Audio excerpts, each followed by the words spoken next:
Liar. Everywhere. On netrootsradio.com.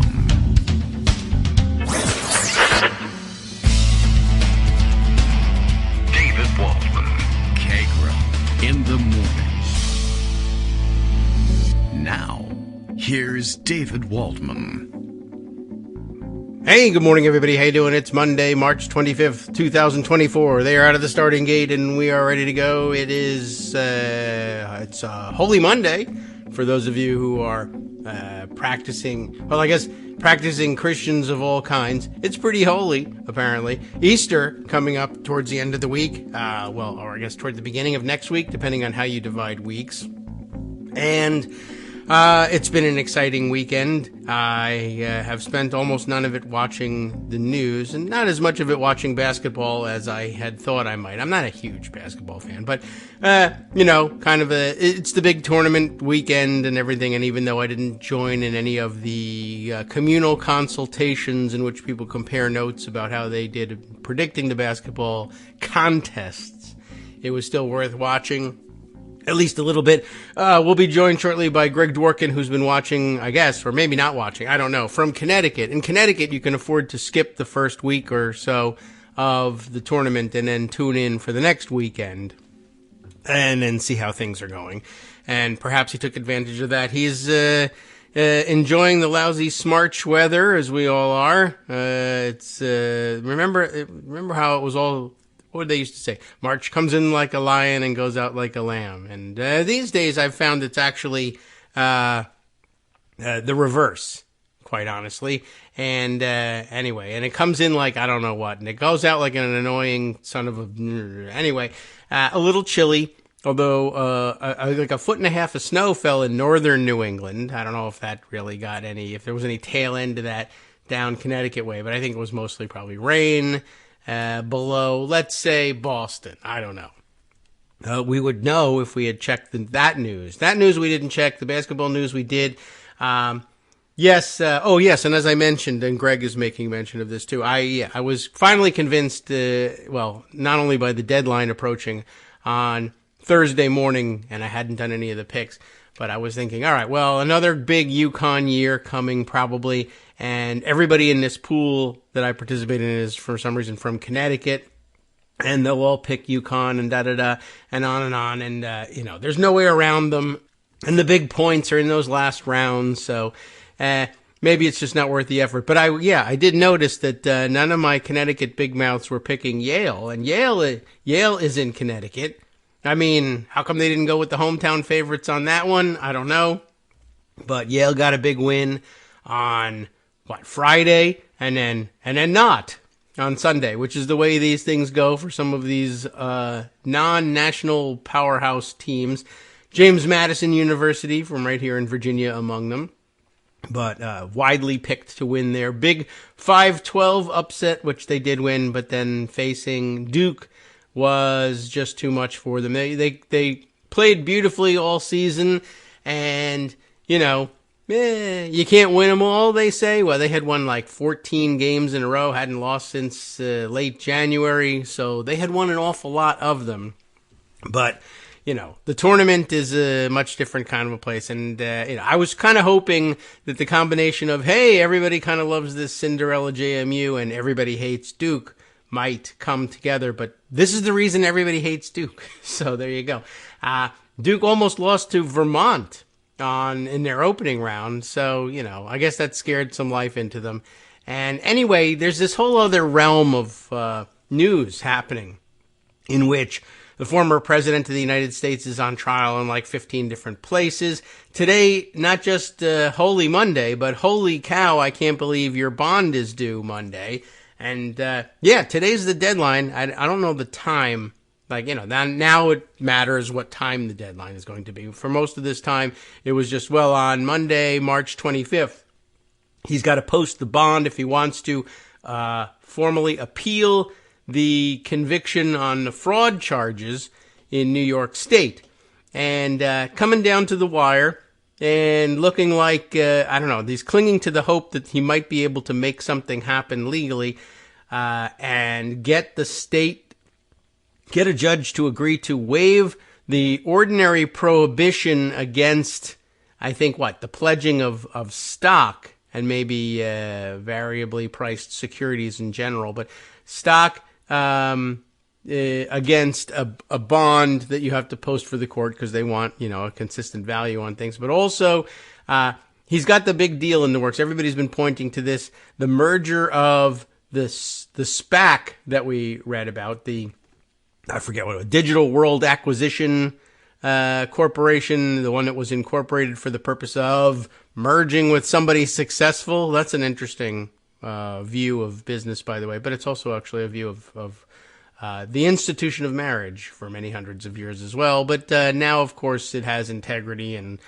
all that other kind of stuff. So we have to worry about those. Anyway, that merger is apparently going through, and I think they may even have nailed it down. It is said that this deal is structured such that Trump will increase his net worth, at least at the launch of this new stock, by about $3 billion. But whether or not he ever gets a hold of those $3 billion is one open question. And two, you are, in almost all cases, prohibited as an insider from selling your stock for the first 6 months after the IPO so that people don't, or at least some certain percentage of it, and you don't flip it right away and just rip off the entire market. Although, honestly, everybody's probably got to expect that coming. And by now they should be over feeling like they have to protect people who participate in SPAC IPOs. But at any rate, at this point, we're grateful for it because he can't access the cash fast enough to pledge it against this bond. But because there's so much money out there, hanging out there in the balance, the speculation is that they might be able to convince a New York State judge to say, all right, well, this one time we'll let it go and we'll let you pledge that against the bond and you'll have your day in court and then you can't whine and cry that it was all rigged against you. But what do we think Trump is really going to do? He's going to whine and cry that it was all rigged against him no matter what happens. So Bond Day is here. Greg Dworkin is here, still dealing with the ill effects of this virus that I guess they really should have said something about this thing spreading around and bothering people. We probably would have done something to prevent it, but still lingering for you, the COVID virus. Is that right, Greg? It is, unfortunately. Yeah. These things, well. Actually, I took my 5 days of Paxlovid, so I was good. I did everything right. And 10 days later, I'm still positive testing. Yes, you're experiencing what most, I think, Paxlovid takers, the rebound COVID. I didn't feel rebound. I mean, it just you never didn't got unbound. Better. You just stayed bound. I just stayed bound. I guess so. Yeah, my recollection is, I tested positive, I think, like 16 days after. My other family members said, 19 days. But which is really annoying when I'm supposed to be, babysitting the grandkid. So that's not happening. Ugh.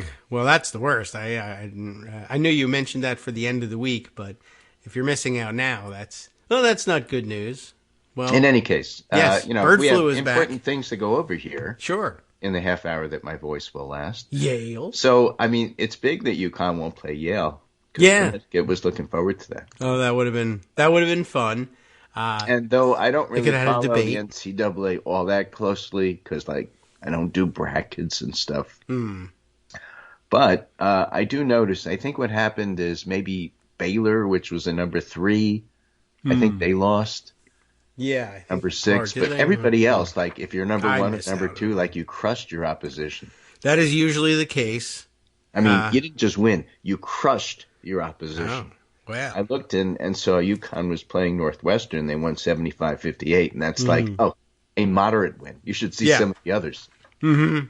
Yeah, well, JMU experienced the other side of that with Duke, although Duke was a 4, so, at any rate. But, big, like I said, big year for JMU. They got there by beating Wisconsin 5. And a big year for Yale. I mean, the fact that they were there at all, it's That's right. Okay, other things we also have to cover. And all right. I'm happy to say your listeners are prepared for this. They you sure prepared are. For this? Do they know what it is? Because I don't. Tammy Murphy drops out. Oh.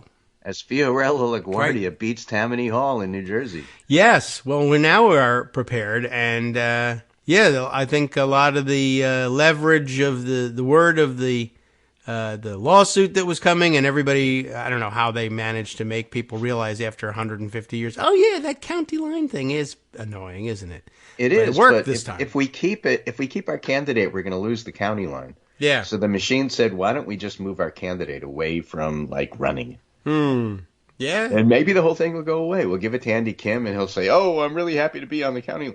I don't know. I don't think that's the way Andy Kim rolls, but we'll see. Yeah. Well, it's a good opportunity, and it can make it would probably boost the popularity of the governor and to some extent his wife. I don't know if she was ever popular per se.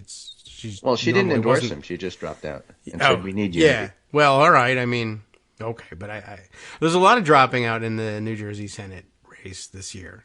Yeah. In fact, this whole race came because Menendez Gold Bars dropped out. Right.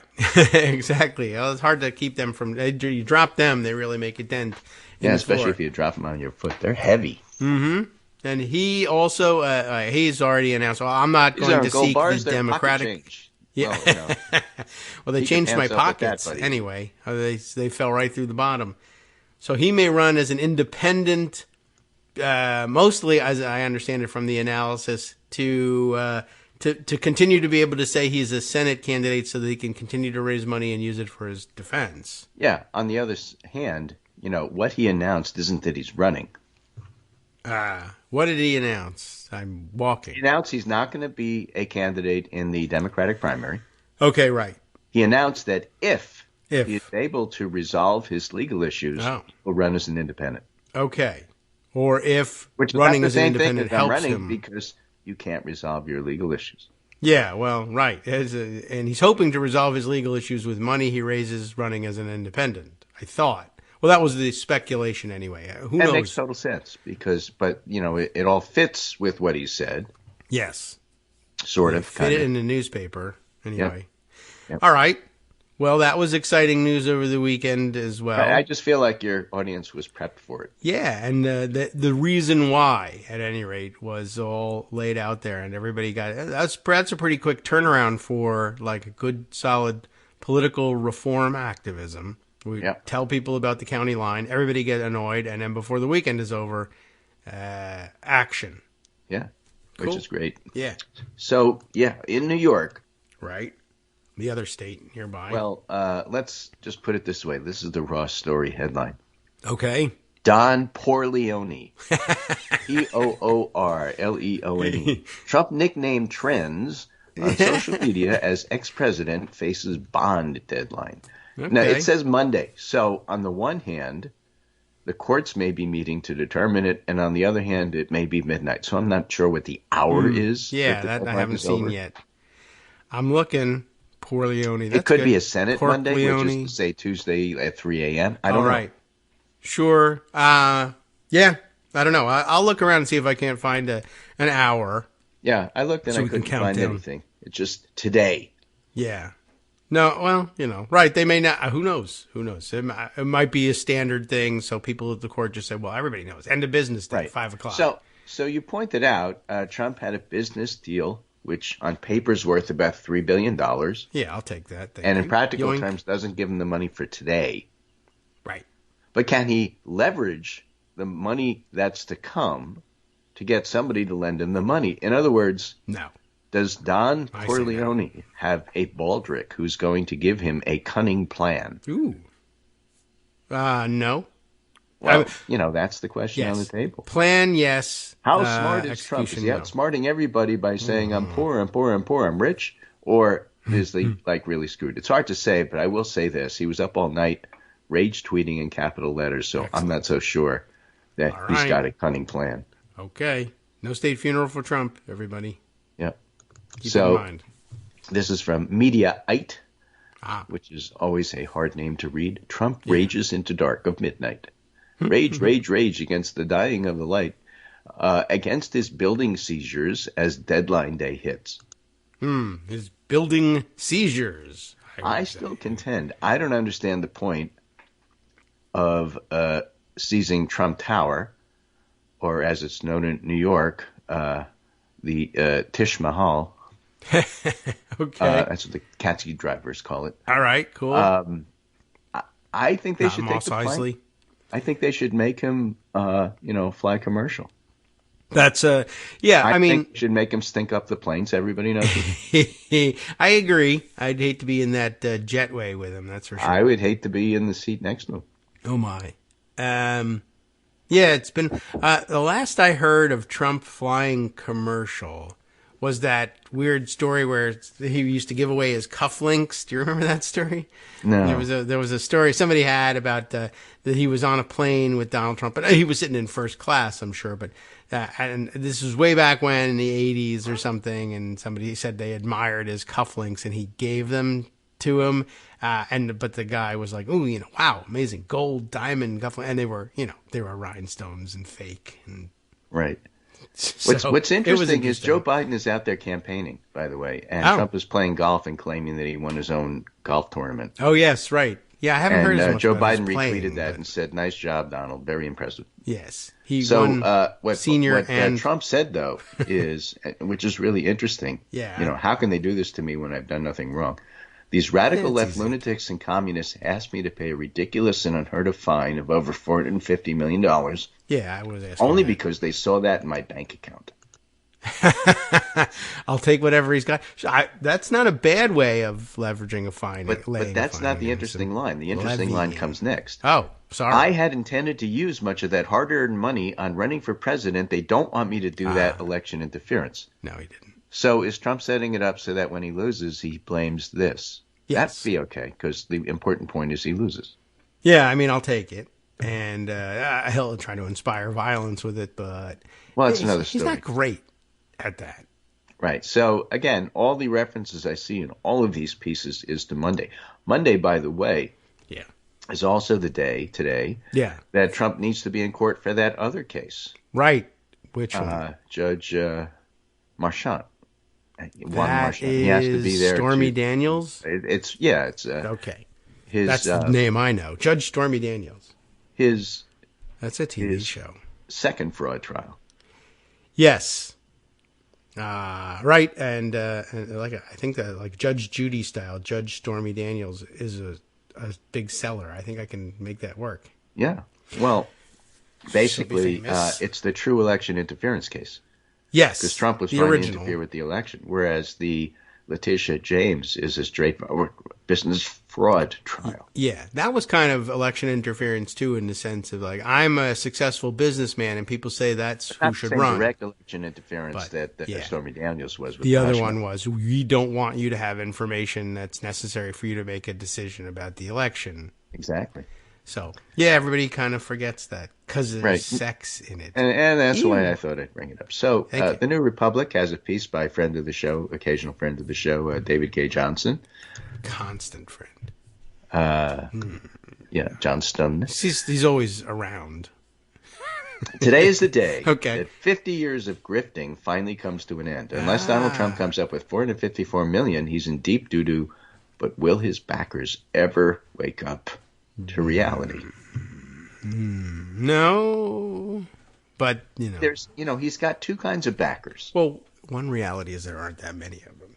But yes, but you he's always got tell me that. He's got the Scott Adams, Mike Lindell, you need to be medicated kind of backers. Yes, if you want cartoons or pillows, you're in trouble. But other than that, a handful of true believers. And then there's the I think I can make money off of this backers, which is like 90% of his big donors. Yeah. Okay. And they're only doing it not because they respect him or they agree with him. They don't care. They want to make money. Mm-hmm.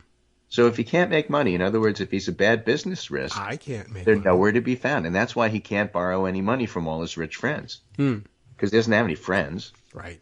And a lot of them are rich because they don't lend to people like Donald Trump. Yeah, typically. I wonder whatever happened to that Stuart Rar guy, Stewie Rah. Who's that?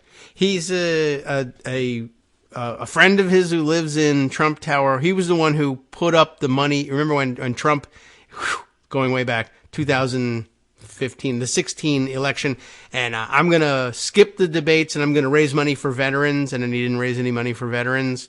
And he needed $100,000 to give to a veterans organization in a big Right, check. because he claimed he was going to do it, and he got called on it, and he was embarrassed. Stuart Rahr, the guy who lives a couple floors down from him, said, "Here," and he gave the money, the $100,000, and said, "Pretend you raised this." And he's a party boy, about the same age, an old party boy, Stuart Rahr, R-A-H-R, and I think he called himself Stewie Rah-Rah, the king of all fun. And he was the guy he went and he made like a sex tape in his limo and sent it around. I don't remember that guy for some reason. Back in the wild Trump Tower days when he, lived there and was having crazy model cocaine parties and good old Stewie Rah. Maybe he's dead. I don't know. I'll look him up. I say every time you're in New York, look up Stewie Rah-Rah. Yeah, look it up. See how close he was to Jeffrey Epstein. I think they probably doubled for one another at parties. In any case, this is what David K. Johnston says. Yeah. Have you ever seen a millionaire begging for $5? Me neither. Yet, I just watched Donald Trump in an internet video pleading for 5 or 10 or even 25. Nice. That's a pitch aimed at the people Trump says he loves, the poorly educated, who, after all, don't have much money. The supposed business genius with the Midas touch looked desperate, a better-dressed version of one of those troubled souls hanging out near traffic intersections, hoping to get $1 or $2 from people waiting for the light to turn green. And after more than 50 years of grifting, which David K. Johnston has followed very closely, yes. Trump has reached the end of his faux gold brick road today, unless Trump somehow produces the cash to cover his bond. Letitia James, the elected New York State Attorney General, is going to start grabbing up Trump properties like she landed on his monopoly squares. And that'll constitute a kind of end, although his journey's never finished. Okay. Stuart Rahr is alive. I've learned that much. Well, I mean, it's all right. Probably still partying. Yeah, and he's got a mixed record, this guy. He's not, I wouldn't, let him babysit your kids or anything, but he's a playboy philanderopist, I guess. So what David K. Johnston in effect has nothing says to do here with anything. What am I doing? Yes, since 2022, he's anticipated he's going to have to pay this. He knew that he was going to lose this case for years. He could have been saving. But despite knowing what's coming, he basically didn't prepare for it. What do you know? What a grasshopper he is, eh? Trump is like a student who stays up late partying and realizes at dawn he's got till noon to turn in his essay. Yeah. That does feel familiar. Right? So Letitia James has her sights fixed on Seven Springs, the Trump estate in Westchester County, that he said was worth as much as $229 million. Yeah, I 10 said times it too. more than most other people think. Yeah, but it's And still a then- good, solid 25 mil. Then she puts a lien on Trump's golf course in Westchester. Right. Then the Russians murder him. Right? And what Now, else that's happens? the opposite. That one's only worth $1 million. The whole Really? golf course is only worth $1 million because Shoot, I should have otherwise bought he'd have to pay Westchester property taxes. All right, so this is one of those guys. This is why he's in trouble. This is why he's in trouble. That's why those two particular contrasts, the one he Nice. overvalued and the one he undervalued, Okay. are the two she's aiming at, which would be really, really fun. I like it. Yeah, But, Seven Springs was important to him. David K. Johnston also points out at $5 a pop, Trump only needs 111 million donors. There are that many people in the United States, but not that many voted for him, and not many of them are sticking by him. And they are a little tired, I think, of giving him $5 every week. Right. So, Jeffrey, yes. Yes, Queen. Yeah, Yes, like I don't know if he's the rah-rah. right. Yes, the libertarian multi-billionaire who owns 7% of TikTok owner ByteDance Oh yes, right. is the one who's putting the money into True Social.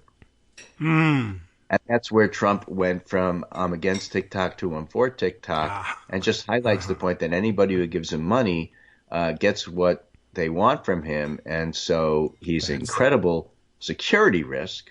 Yes, right. So That's he's the real highlighting problem. that, and then says, as I, David K. Johnston, told CNN last week, Yeah. Trump's always been desperate for cash because he's not a wealth builder. He's a cash extractor. That is a good, that's a good description and good terminology. For decades, he'd get control of an enterprise, create a fictitious business like Trump University, pull cash until all that remained was a hollowed-out carcass of unpaid bills, and then, he dumps it in some way. So pump and dump and other ways of getting money is what he does. That's the, quote, business, end quote, that he's in. That's an accurate description. He's good at this, David K. Johnston. Mm-hmm. I'm excellent at this, he might say. Right. So then he's got the obligatory Game of Thrones, which I didn't watch, so I don't understand the reference, but all of you out there who are normal people will. You have time now. In some ways, Trump is like the seemingly fabulously wealthy King of Quarth. When the mother of dragons opens the vault and finds nothing, she orders the king and his spouse locked inside. If that was one of the ways in which he was like the King of Qarth, I would be very pleased. Right. So, cool. Okay. I mean, you don't need to.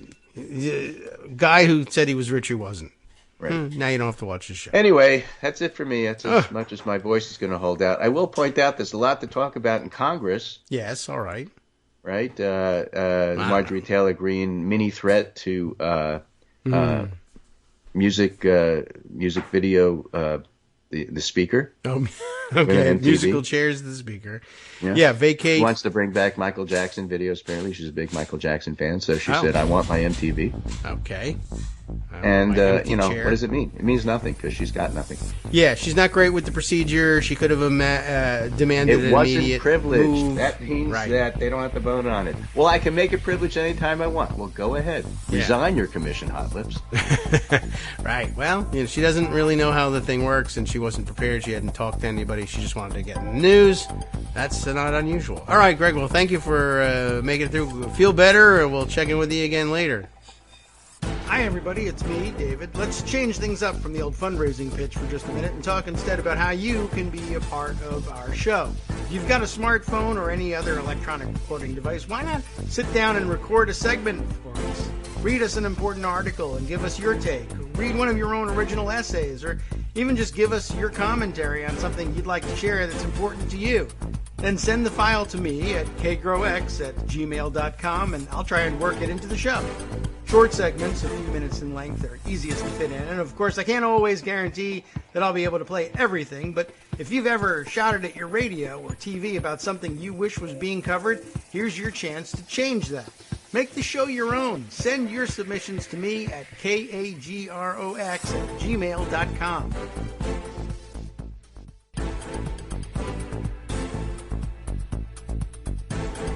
All right, welcome back now to the Kagro in the Morning Show here on Netroots Radio. I'm excited to have even remembered Stuart Rahr, Stewie Rah. Haven't had an update on him in a long time, and there aren't any new updates on him, so I just wanted to point it out. But like I said, he's a mixed bag. He's made lots of very nice philanthropic donations, including, it says here, under the philanthropy section for him, that, let's see, he's, big donation, $100,000 for Hurricane Sandy relief efforts to the Salvation Army. He's also a big Jewish Foundation and Israel Foundation donor as well. Not as big a positive these days in the general PR world about attaching your name to Israeli funds, but I said mixed bag. He is also the largest individual donor to the New York Metro chapter of the Make-A-Wish Foundation. I don't think anybody holds any grudges against the Make-A-Wish Foundation. And in 2013 made a $10 million donation to the Make-A-Wish Foundation, the largest contribution in its history. So, there's some good, there's some bad, there's some sex tapes, there's some Donald Trump association, et cetera, et cetera. Also, just an announcement for the production staff here at KITM World Headquarters, $500,000 donation to the North Shore Animal League. Don't know if you heard about that one, but that's $500,000 to, I think that's one of the biggest, no-kill shelters in the country back in 2014. So, he's got some bright spots on the resume. He does, however, own a Trump Tower condo, and a couple of others as well. But just here, this bright spot needs to be called out too. Under personal life. And now I really should look at the Wikipedia edit history and see whether he did any of his own history. I mean, he's not like, I don't think he's exaggerating his history. I'm just curious about what he would let stand and what he wouldn't, or maybe did he add this tidbit that in November of 2012, Rar was banned from the restaurant Nobu in New York. I find that funny because, you know, who gets that in their bio? Anyway, he was banned from Nobu. I wonder whether he's banned from all Nobu restaurants. That's a good segue. A Nobu restaurant, as I recall, was or at least the people behind Nobu, didn't they cater a big business dinner prior to like a 2012, 2013 era Miss Universe pageant, the one that they held in Moscow, although just outside of Moscow. And I bring that up because that was held, as I recall, at the Crocus City Center outside of Moscow, owned by the Agalarov family, who got themselves somehow mixed up in the Trump-Russia business many years ago, and their name came up during, you know, Mueller investigation, etc. Meanwhile, over the weekend, I think on Friday, something I didn't mention yet so far, and I'm going to have to grab some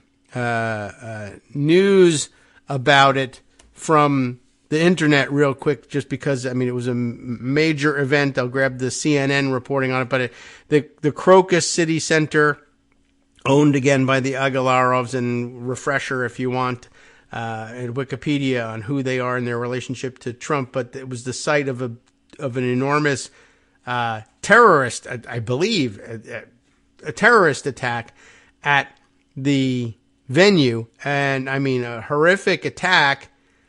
But we don't know what to make of it here because it happened in Moscow, and news is weird and difficult to get. And of course, the government there, such as it is, insists on meddling in the news reporting. They wanted this, or they wanted the world to believe that maybe this was the Ukrainians attacking a civilian target and killing a lot of, it says here in the CNN headline, over 130 dead. There was a big concert on, and gunmen broke in, and they were firing all over the place like a mass shooting, and they set the place on fire. It was a huge, disastrous attack, and a lot of people killed, and, you know, but it's Moscow. No one knows whether you're getting the right news, the wrong news, whether they're blaming the right people, the wrong people. ISIS at some point claims responsibility, but they could be lying. The Russians were trying very badly to make it look like maybe they blamed the Ukrainians for it. And of course, a packed concert hall at a prestige place and a prestige event. 130 dead. They could all be oligarchs and armed thugs for oligarchs. I have no idea. And we won't get any idea, but that is the news. And,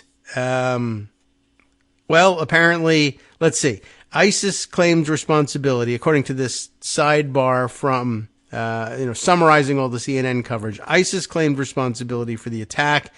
It left at least 133 dead, more wounded after assailants stormed the complex with guns and incendiary devices. I think via social media, we were hearing all sorts of things that they had showed up with flamethrowers. They thought that is an incendiary device.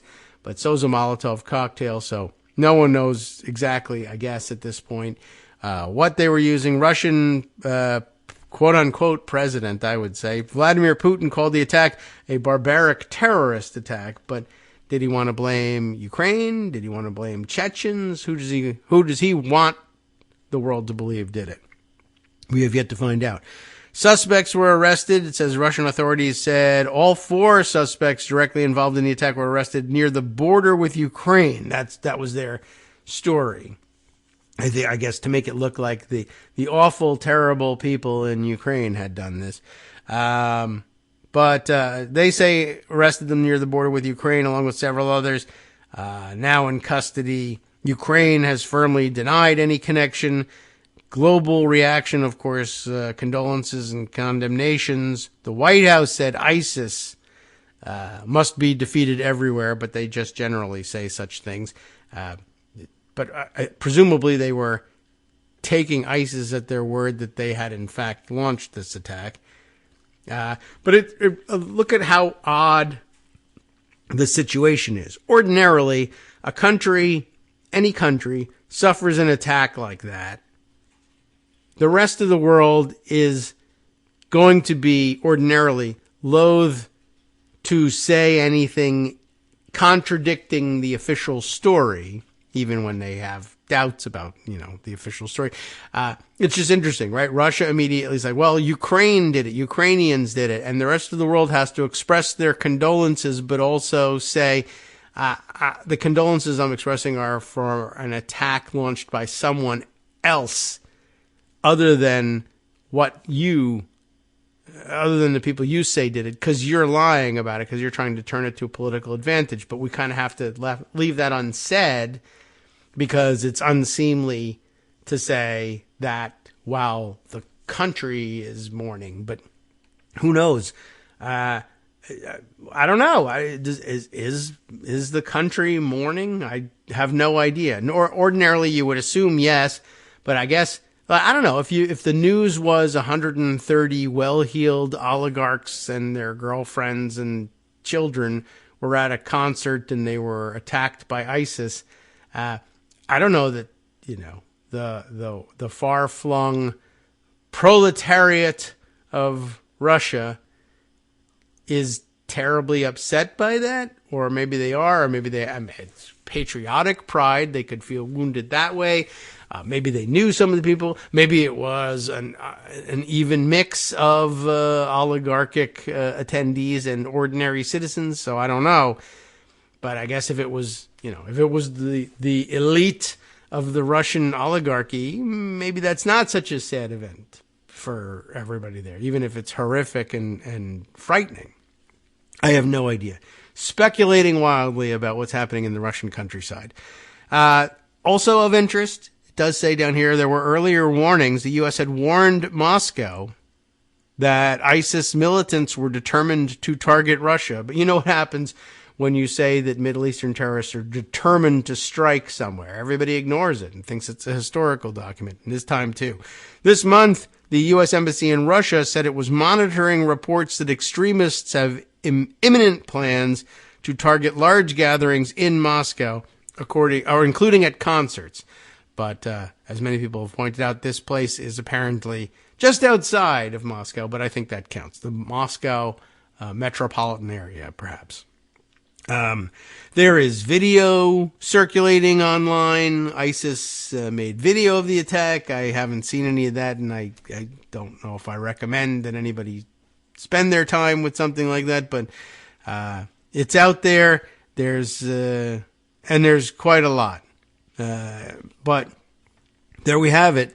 It happened, and we're going to be unraveling this mystery for a while, I think, and it likely in the end will have nothing whatsoever to do with Trump, almost certainly, or maybe even, the Agalarovs are oligarchic enough that they could have been targeted as a result, could have been targeted in this attack.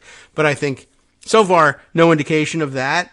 But, will we be relying on Russian authorities for that information? And who knows what's going to turn up. So we really kind of have to take a wait and see attitude on where responsibility for this thing settles and for how long Russians continue to insist that it was Ukraine, or whether they just give up when they see that the rest of the world isn't buying it and they're very open in not buying it.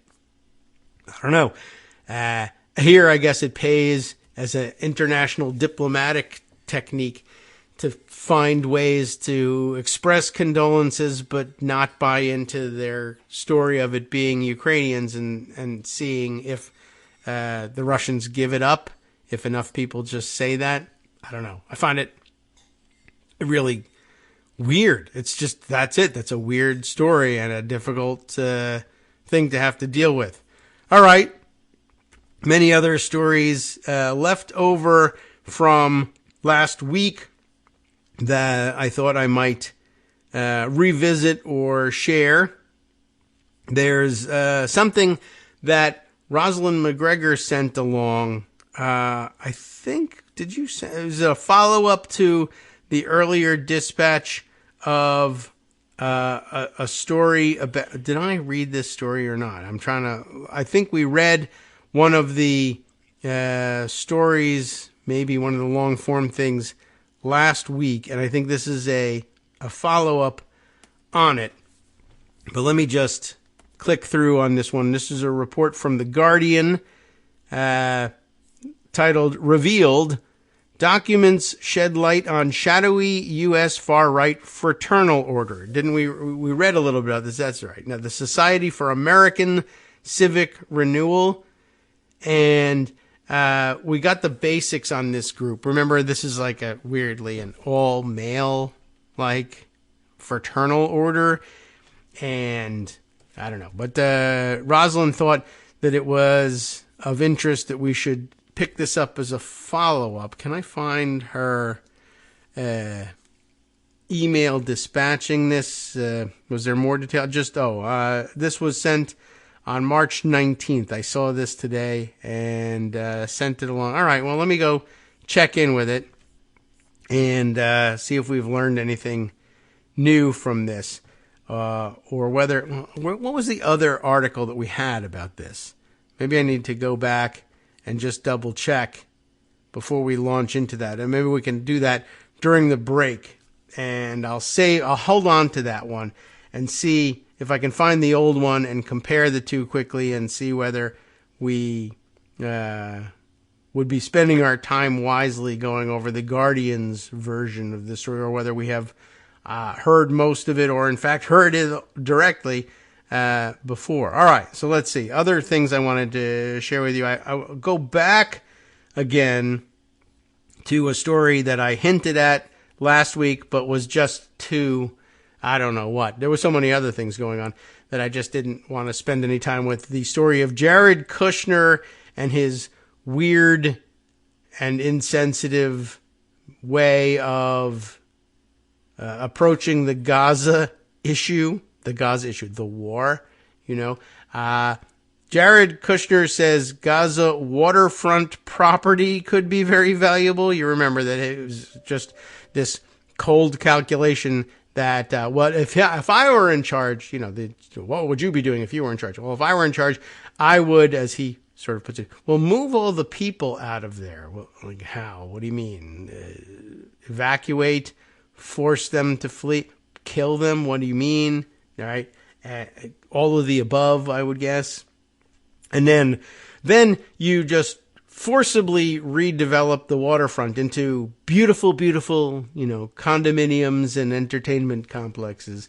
For what reason? I don't know. But the idea being, in his mind, I would generate this, I would create this beautiful place that would generate jobs and revenue. And then we would bring all the people back and we would say, see, Gazans, you don't have to engage in prolonged struggles for liberation or war. You can just live a beautiful lifestyle and enjoy luxury instead. Because here, not that anybody would gift it to them. I'm sure they would be selling it to them at extortive prices, but but that was his idea. And, no thought whatsoever given to, can that work? Is that moral? Do they want this? Why are you doing this? Where, who said you could? But apparently the setting of this discussion was kind of interesting as well. So this Donald Trump's son-in-law also says, the subheader says to this, Israel should bulldoze an area of the Negev desert and move Palestinians there. Because land is land, and you've lived here for X number, hundreds of years, what have you, your ancestral home, whatever. But the point is, I'm giving you a level piece of land elsewhere in a desert. You used to live by the side of the Mediterranean Sea, but here's desert. Go ahead. And everyone will accept that because land swap, because as a billionaire land mogul, land swaps are done all the time. I don't see why anybody would cling to one particular piece of property.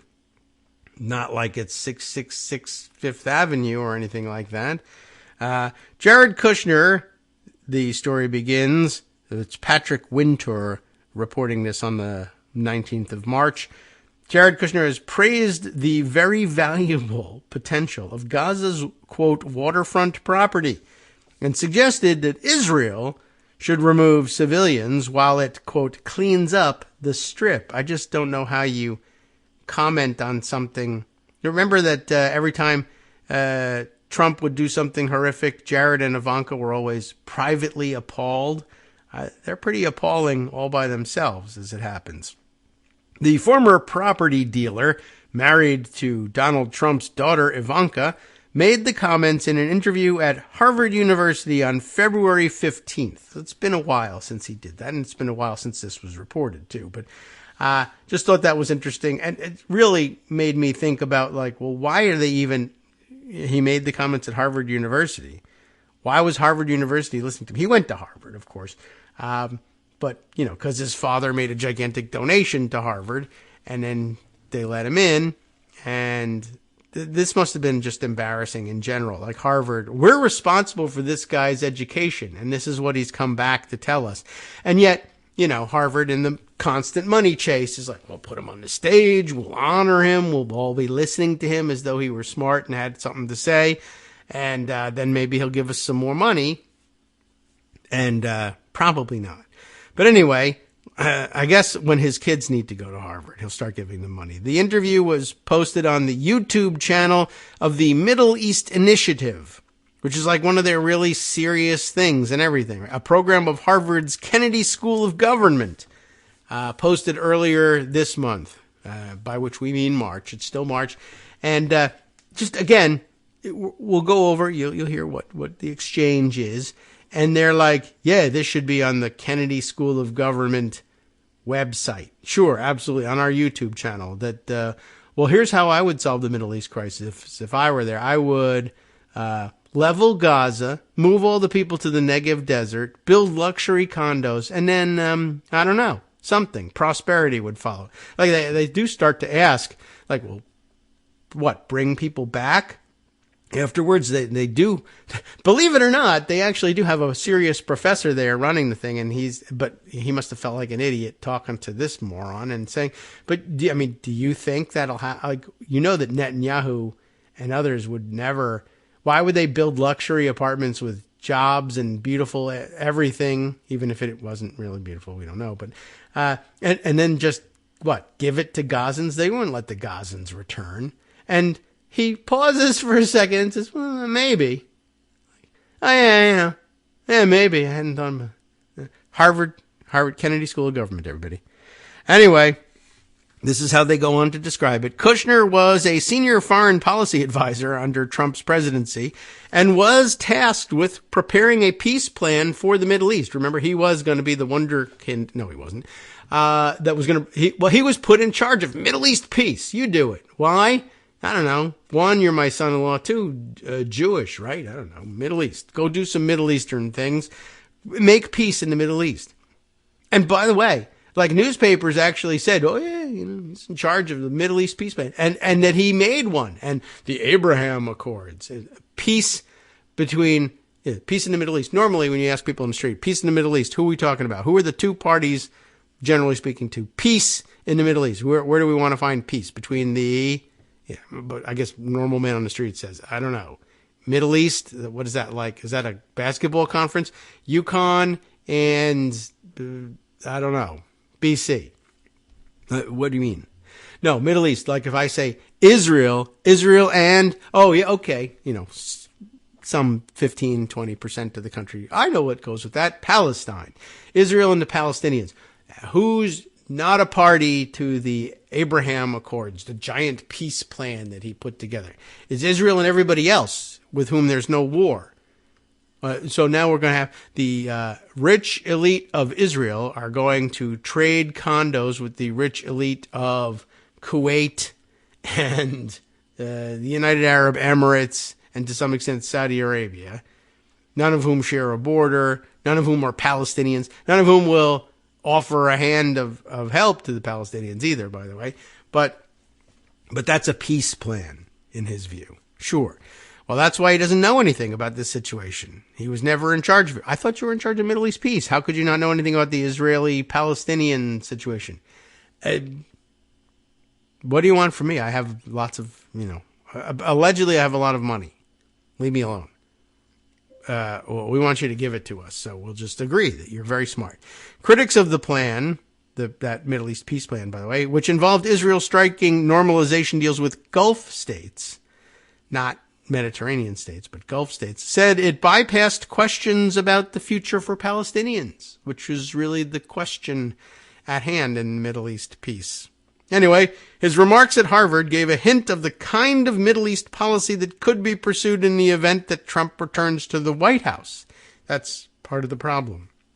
Including a search for normalization deals between Saudi Arabia and Israel. Well, we got one with the United Arab Emirates and Qatar and Kuwait. So how about Saudi Arabia? No one was looking for that.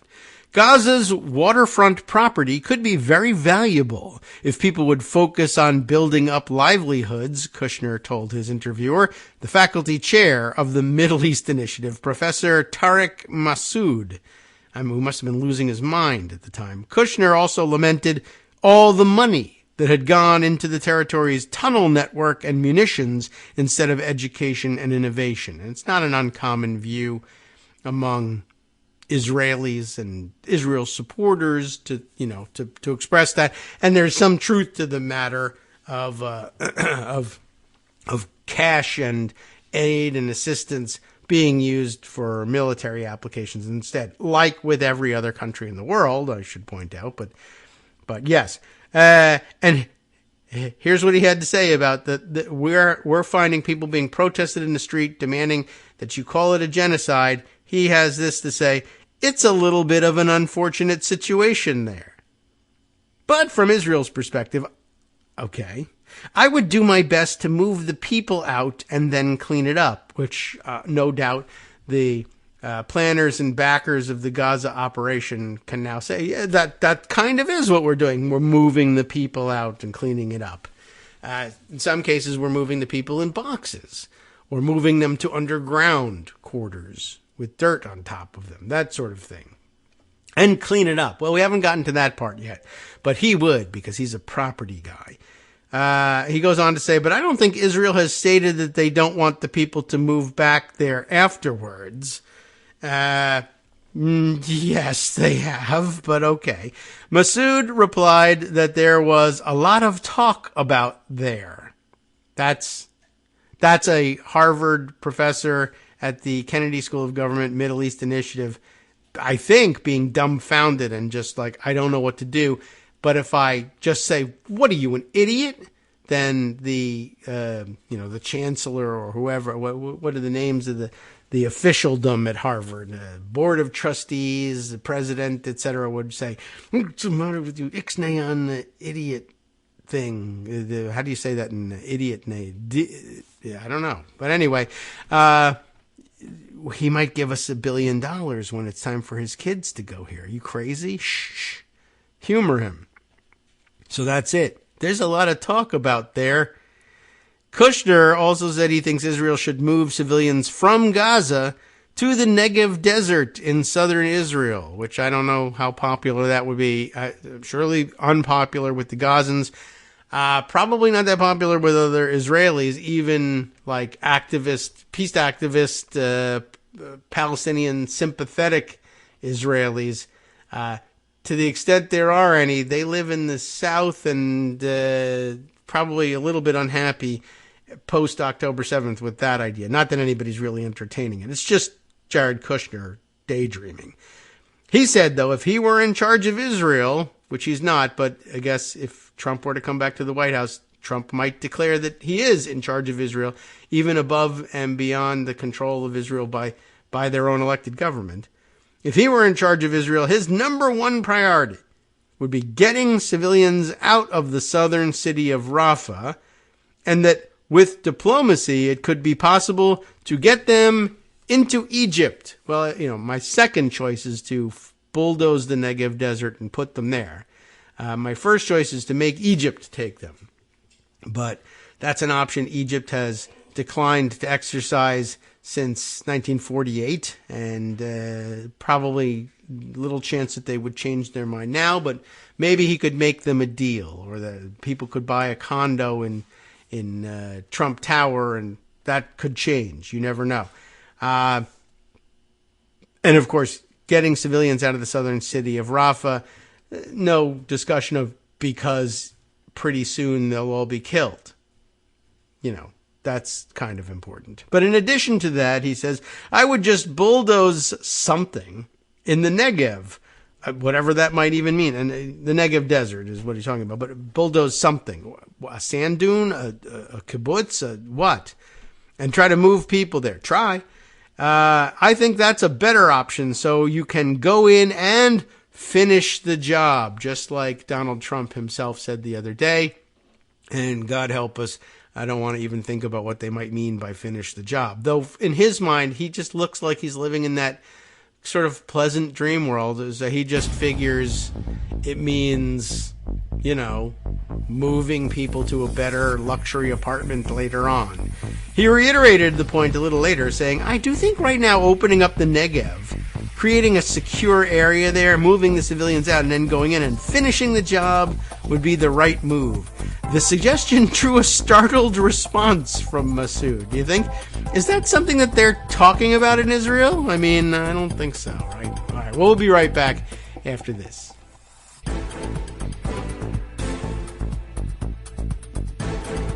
All right, welcome back now to the Kagro in the Morning Show here on Netroots Radio. Still searching around to see whether I can find the article that I thought we had previously read on the Society, what is it, this is for American Civic Renewal, to see if there was some chance as I was contemplating reading it that I was thinking, did we read this very article about that, or is this a second piece about this weird shadowy group that we would be reading about and adding to our knowledge and understanding of this group? And I am not positive yet what the answer is, because I'm not seeing. I'm going to have to probably go back to show summaries and see if I can find the mention of it and what link we used, because I was just nervous that I was going to start reading the thing and then saying, maybe we did, and I didn't take this thing out of pocket after having read some of it, or maybe I wanted to return to it, or I don't remember where we stood on that. So I'll do some more double checking on that, and we can turn around and get back to that in short order. But I wanted to read a little bit more what was left of the report of Jared Kushner and his conversation with Professor Masood, who is rather startled and asking, so you want to open up the Negev, whatever that might be. Okay. I'm getting some answers. My remote production staff, hi, Mom, in this case, says that she may have sent me an article by Heather Cox Richardson about the Society for American Renewal. That's right. Not the original I read the other day, but interesting. Oh, is that another one? Oh, so I have like 3 of them? Is that what we're saying? Or is that the one I read from the other day? Okay, well, I guess I'll go and take a look and try and straighten it all out. But perhaps we'll save the Society for American Civic Renewal returning to that topic for another day until we can figure out what the hell's going on here. So, okay. Now the idea of, I'll bulldoze something in the Negev, which I don't know what the current state of the Negev desert is. if there's lots of room to just bulldoze nothing. And I like the idea, create a secure area there. I'll just make it. And then when I say secure area, what we might ask Jared Kushner, what do you mean secure area? So that people don't come in and beat up the Palestinians, kill them? What? Or is it the secure area is your idea so that the Palestinians don't escape from it? And okay, I don't know. I imagine, well, look, there's no plan for it because this is not a thing. Nobody has any plan, least of all the guy who says he's hatched the plan. But if I had to guess what his plan was, it would be, well, I'll ask Israelis. And then the answer is, now you're talking about building a prison camp in the Negev desert and putting Palestinians in it for their own safety. Well, anyway, so naturally this would draw a startled response from the professor of Middle Eastern studies, who probably the first startled response was, I'm supposed to talk to Jared Kushner about what?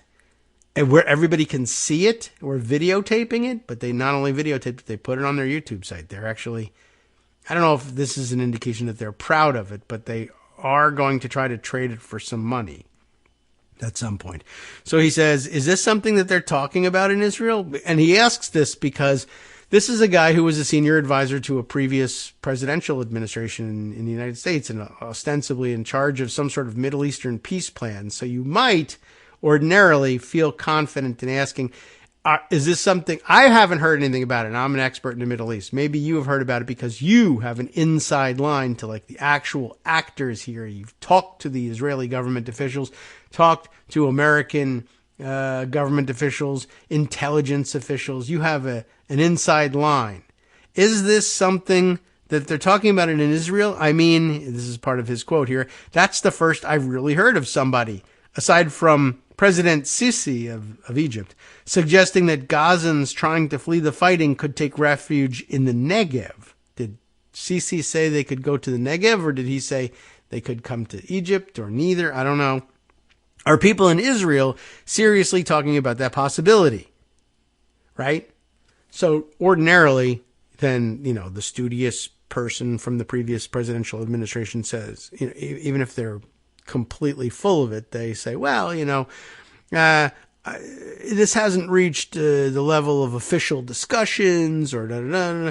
But Jared Kushner is not that smart. He's just a regular dumb guy. And he says, I don't know, and shrugs his shoulders. That's what it says. I don't know, Kushner replied, shrugging his shoulders. As Masood, this was probably the more startled response was, one, I can't believe this was suggested. Two, I can't believe that in following up and asking, are people talking about this? He said, But that would be something you'd try to work on? Masood asked. All right. Let's save it. Well, so you're saying, again, you did say right at the beginning of your comments, if you were in charge of running Israel, what did he say? He does put it that way. Somewhere in there. But anyway, if I were in charge, that's what it is. So is that what you're saying? If you were running things, you would push for that solution? That's something you would try to work on? And his answer is, I'm sitting in Miami Beach right now, Kushner said. And I'm looking at the situation and I'm thinking, what would I do if I was there? I really don't think he is thinking that, but and he's not in Miami Beach at the time, although maybe he is. I don't know. The thing is on video. It could be that they videotaped this thing in Miami Beach, and Harvard is so desperate for, cultivating donors to maintain their luxury lifestyle, etc., that they sent the professor. We have a center for Middle Eastern studies. He could come here and speak to us, but instead we'll send a video crew to where he is and make it convenient. I don't know, but I think maybe he's saying figuratively. Normally I'm sitting in Miami Beach. Today I'm in Cambridge, taping this thing with you. But I don't believe he's in front of an audience. It looks like they taped it in an office somewhere. And here he says he's sitting in Miami Beach. He's wearing a sweater, so I don't know. Anyway, I'm sitting in Miami Beach right now, and I'm looking at the situation. I'm thinking, what would I do if I was there? I'm thinking that because you have put me in front of an audience for the Kennedy School, so I'm thinking that. But normally I'm sitting in Miami Beach and I'm thinking, what's for lunch? Should I don't know what he does with his spare time. Should I go,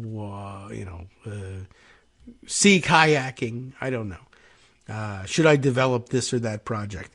Asked by Massoud about fears on the part of Arabs in the regions that the Israeli Prime Minister Benjamin Netanyahu would not allow Palestinians who flee Gaza to return, Kushner paused and then said, maybe.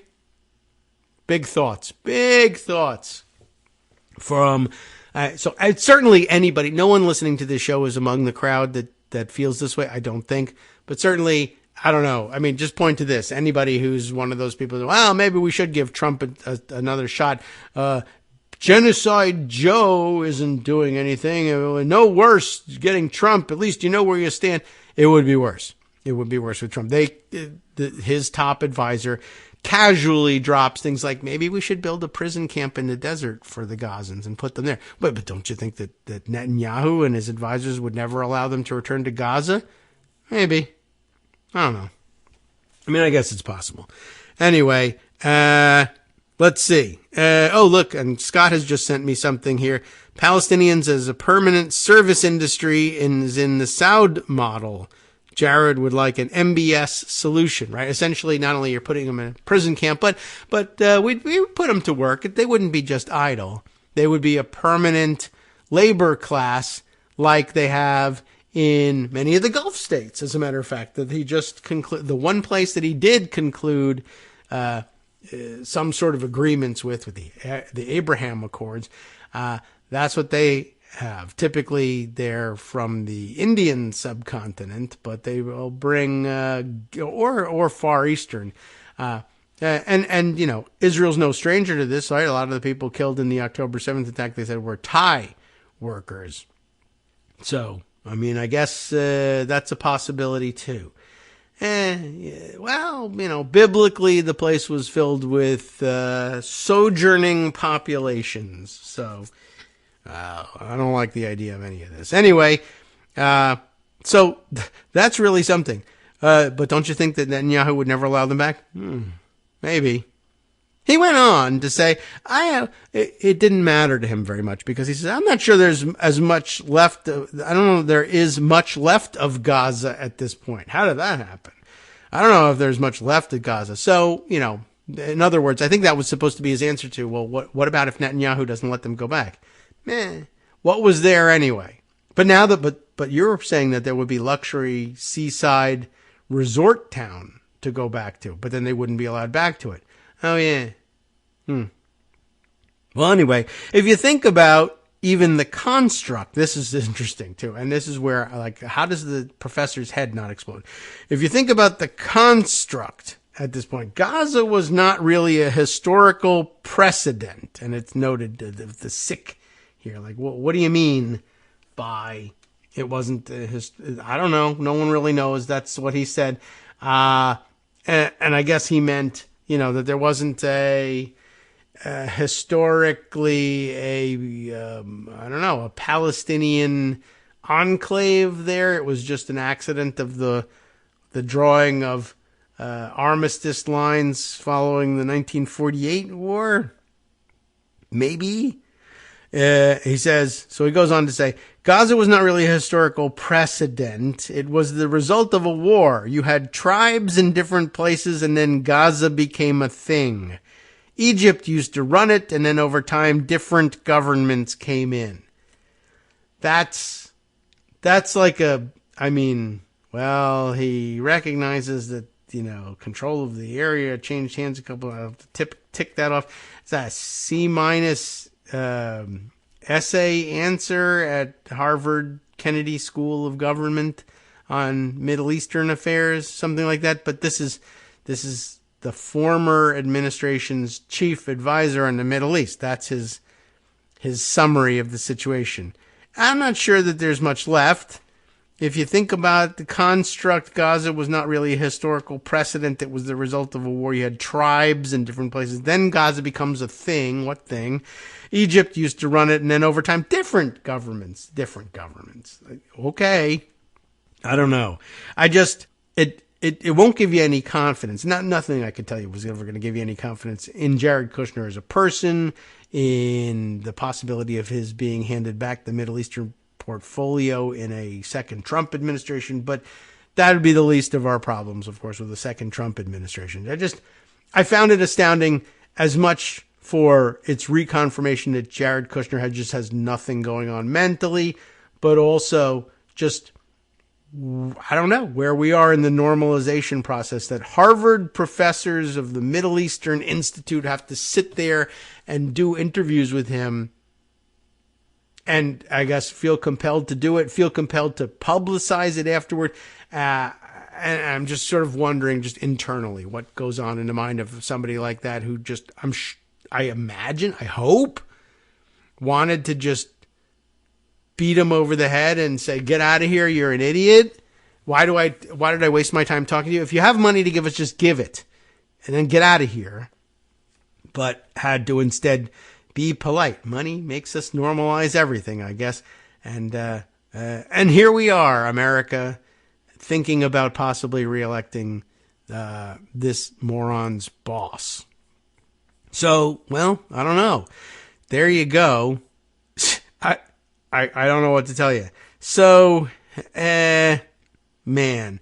All right. Well, so now I'm convinced that at the very least, we haven't already read this Guardian piece on the Society for American Civic Renewal, and we can add this one to the pile and read on about this. Why not?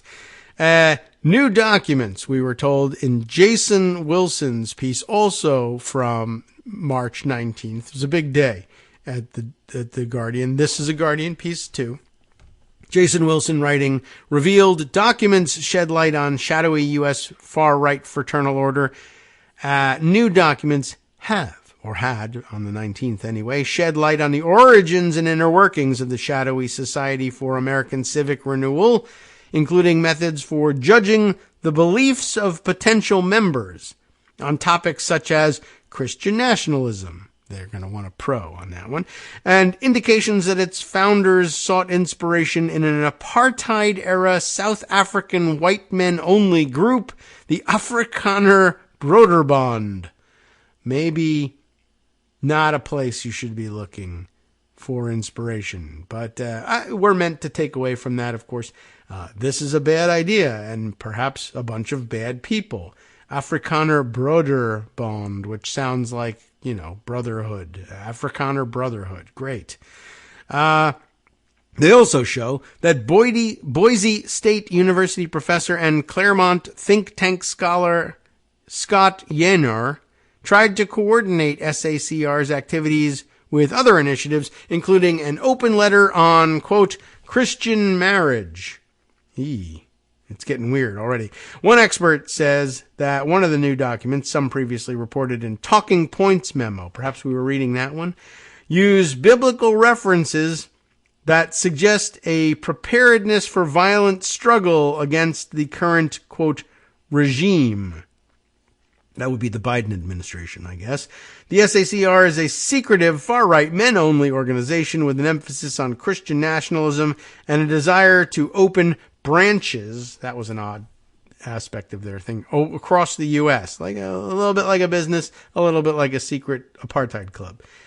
The Guardian has previously reported on SACR's close links to the Claremont Institute. Maybe that's what we read. An influential right-wing think tank with fellows who have participated in attempts to overturn the 2020 election and promoted the idea that authoritarian Red Caesar, remember that? We did mention that months ago, might redeem a U.S. republic they see as decadent.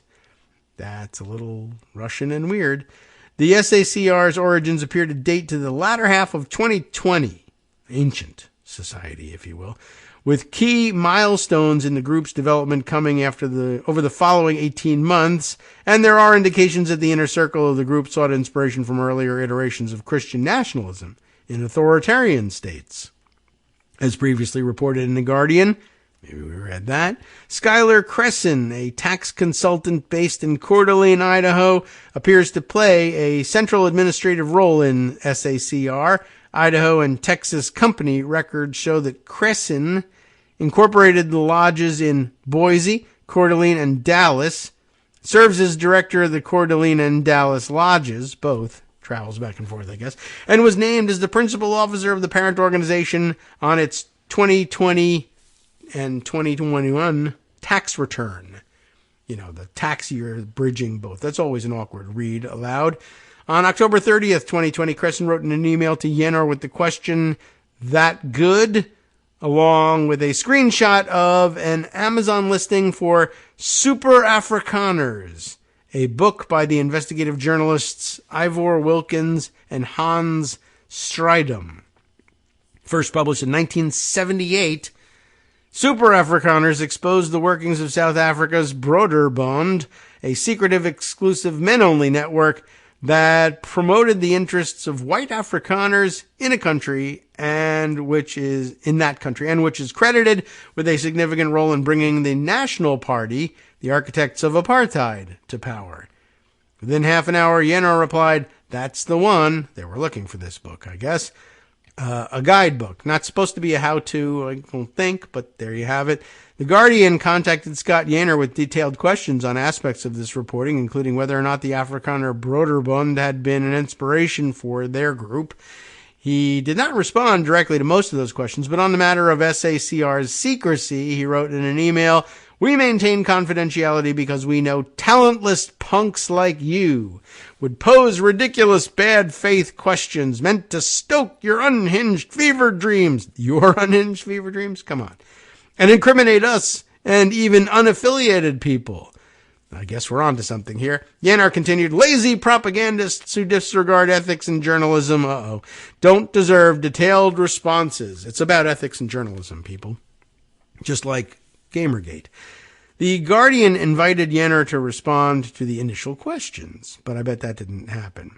Now, something on SACR's rules and vetting process, just in case you were interested.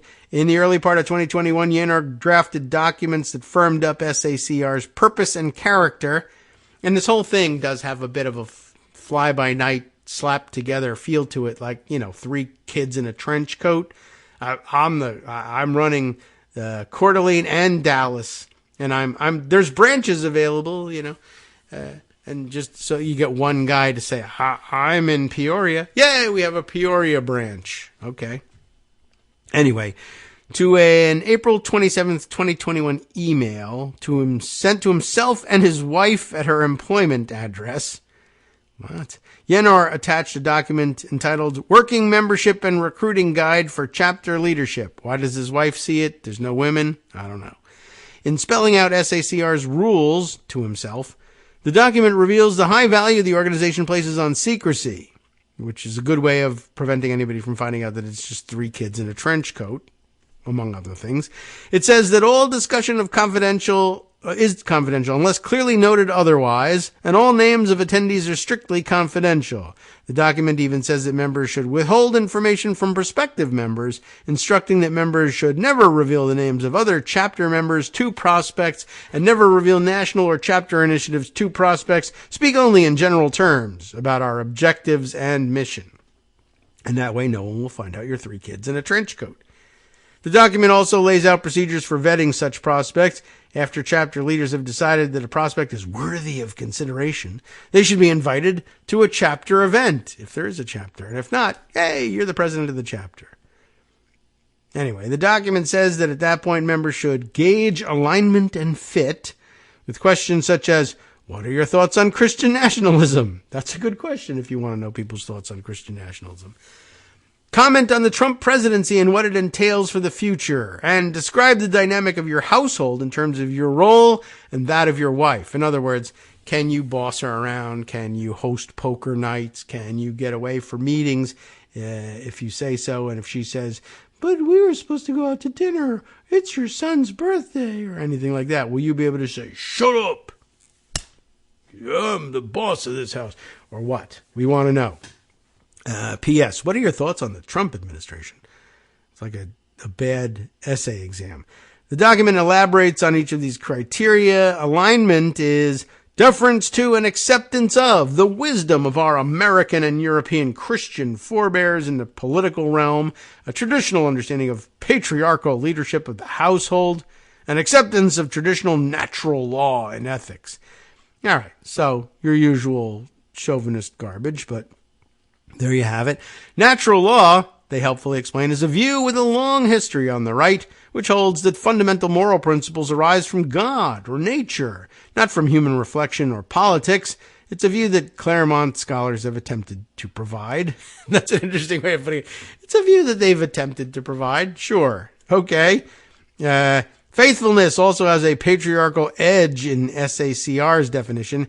It is submission to the authority and standards of behavior that a particular Trinitarian Christian body, but also taking ownership as head of the household in terms of leading regular prayer and spiritual reading and reflection and maybe some beatings.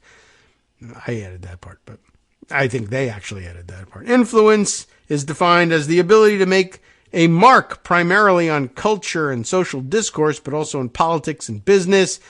You get the idea. I don't know. And I think I now feel about how I felt with some of the earlier articles. You get the idea that this is certainly something that they're striving to create. And it's certainly something they would be happy to use and utilize as a mechanism of control if it bears fruit. But, and I don't want to minimize this because, there's no reason to sit around and wait for it to manifest itself and then fight it then. The fact that it is ridiculous right now shouldn't be taken as a sign that, I don't mean don't take it seriously. You should take seriously the ability to ridicule and squash this thing in its infancy, not ignore it until it becomes a thing. But it's important to note, I don't know, just in the overall view of things, when Greg reminds us, yes, Trump extremists, MAGA loyalists, and wackadoodles are dangerous and weird and deeply disturbed people, but it's also worth noting there aren't a whole lot of them. It's upsetting that you can get more than 5% of the country to believe in such things. But as we've always pointed out, you can get about 23% of the country to agree to any stupid thing if you ask them. And it doesn't matter what it is. And I guess the difference between being a fringe bunch of weirdos and being dangerous enough to actually wreck the country by having taken control of it is the difference between the 23% and the extra 10% they're able to slap on to the, to their core believers if they once managed to seize hold of institutions that Americans are trained to take seriously, like the Republican Party of the United States or its presidency.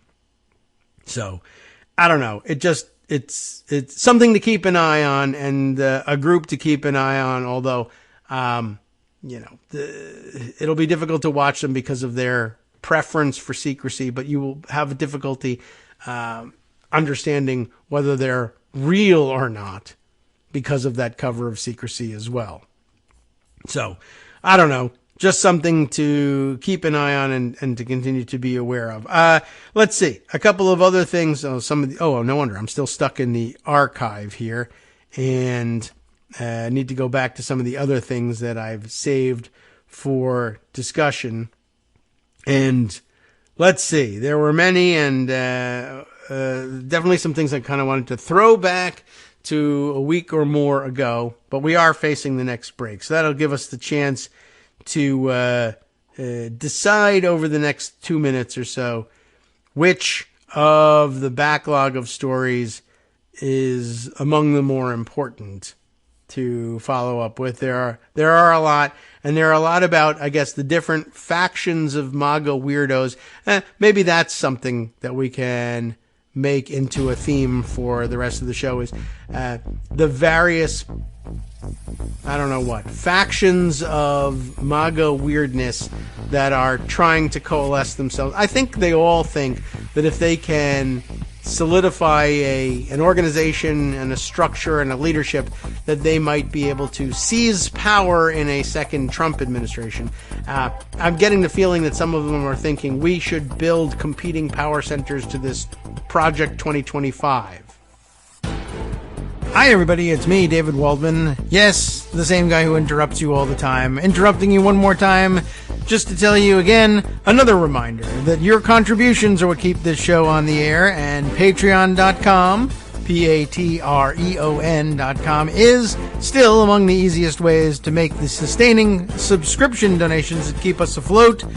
Are you ready for the pep talk about how our Patreon campaign is still going strong and growing? Well, too bad. Yeah, the plain fact is we actually are headed in the wrong direction, and whereas we once had about 175 monthly patrons, we're now actually down below 150. Time to recruit some more. Not exactly the kind of news I wanted to share, but there it is. For those of you in a position to support the show, patreon.com does make it easy to make those secure, recurring monthly contributions to do so. Patreon.com/KagroX gets you straight to our donation page. We've been through a lot together. The worst of the pandemic, we hope. The worst of the insurrection, we hope. So go ahead and treat yourself. You don't need an excuse. Give yourself the gift of a little something you enjoy in life. Support the show. And of course, if you happen to prefer using PayPal or even the Square Cash app, we're up and running on those options too. So thanks again, everyone, for all your support. We couldn't, or at least shouldn't, do it without you. Hope you'll be on board soon too. Thanks for all your support.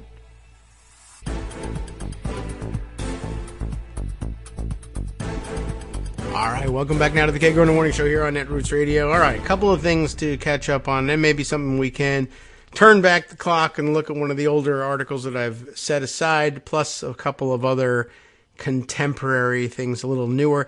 I should mention, at least at some point for the record, another Republican early resignation from Congress.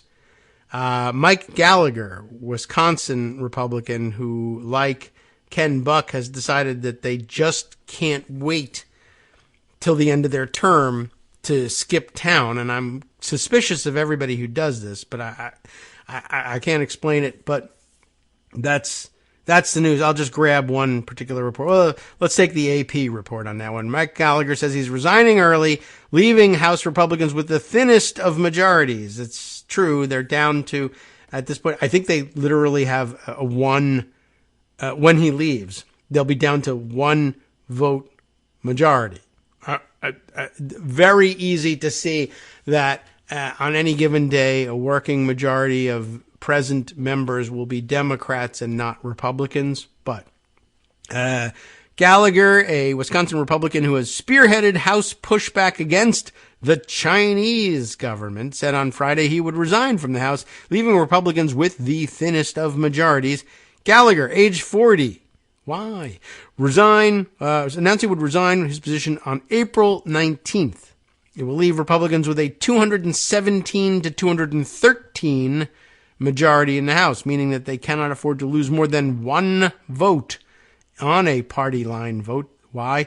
Think about that. It sounds like more, but if you think about the dynamics, if they are 217 of them, if they were to lose one of their Republicans to the other side in terms of voting, it would come out as a 216 to 214 majority for Republicans. If another one of them, if a second Republican were to join Democrats, there would be 215 Republican votes and 215 Democratic votes, which would mean a tie, and that any legislation they were considering wouldn't be able to pass. There's no tie-breaking vote there.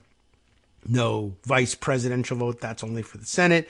So there you have it, right? You see that it's a 4-seat 4-seat difference in terms of how many people are Republicans and how many people are Democrats. But if 2 votes defect and all the Democrats show up, then you're unable to pass legislation.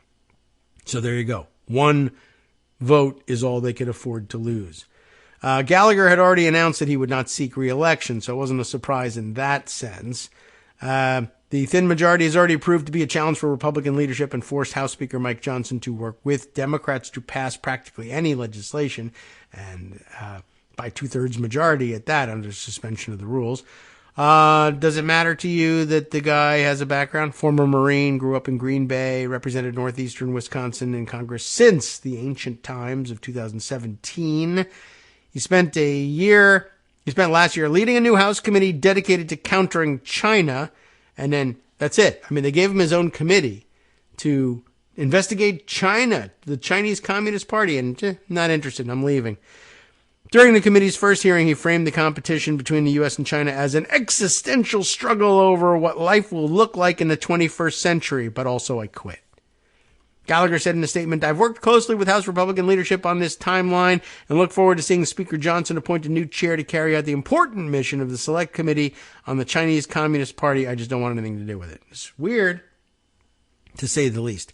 There also won't be a special election for Gallagher's seat. His resignation will happen within a window in Wisconsin law that dictates that the seat be filled in the general election. So they will have no representation there from April 19th through January of the following year. A Republican state senator, Andre Jacques of Des Peres, oh my goodness, sorry for the pronunciation. A former state senator, Roger Roth, also apparently running for the Wisconsin 8th congressional district seat that's being vacated. Solidly Republican, the area, apparently. But the Wisconsin Democratic Party said in a statement that it would be fighting hard for the seat and called Gallagher's resignation a remarkable indictment of a do-nothing GOP majority obsessed with creating chaos. And they are correct in that. By the way, for a time, Gallagher was seen as a rising star in the GOP and was one of the highest profile Republicans considering a run for the U.S. Senate this year against incumbent Wisconsin Democrat Tammy Baldwin. But he abandoned the idea in June. And he said then he wanted to focus on countering China through the committee, which he just quit. And then he planned to run for a 5th term in the House, but then he said he wasn't going to do that either. Gallagher led the successful push this month to pass in the House a bill that would lead to a nationwide ban of TikTok because its China-based owner doesn't sell its stake. What else? Gallagher found himself at odds with both former President Trump and his supporters. He angered fellow Republicans last month by refusing to impeach Homeland Security Secretary Alejandro Mayorkas. Aha! The GOP was looking to oust Mayorkas, of course, as a way to punish the Biden administration for the border issue, which isn't even really an issue, but whatever. Still, GOP members surrounded Gallagher on the House floor in an attempt to change his mind when he decided he wasn't going to vote for the impeachment, but they were eventually able to impeach Mayorkas when other lawmakers returned from absences. But just days after the first failed impeachment vote, Gallagher announced that he would leave the House. So I guess that's what did it for him. I don't care about China anymore. People are yelling at me and I feel sad. So time to go. Just a weird development. Thought we should note it because it'll probably become important. And later on, we'll be talking about how they lost their majority, and people will say, "How did that happen? I missed that resignation." Now I can say to you, "No, you didn't," and that's it, and that's all that counts. All right, so let's see a couple other issues that I thought I should mention. Oh, before I dive into some of these other things, scrolling through Greg's abbreviated pundit roundup, there was another something that I thought perhaps we might want to dive into. An excerpt that he took from over at Talking Points memo. Is this who's putting this one? Josh Kovensky writes a piece called "Spies, War, Trump: We still don't really understand what Paul Manafort is up to. Subheader being the ultimate practitioner of the art of the deal, not Donald Trump, but Paul Manafort, makes his return. And it's a piece of some length, but perhaps we take Greg's suggestion at what the excerpt should be here. Entertain this scenario for a minute. Greg excerpts from this piece. There's a country sitting on a geopolitical fault line between the U.S. and one of its main adversaries, Russia. Its population is becoming increasingly pro-Western. Its governing and business elite largely remains beholden to Russia.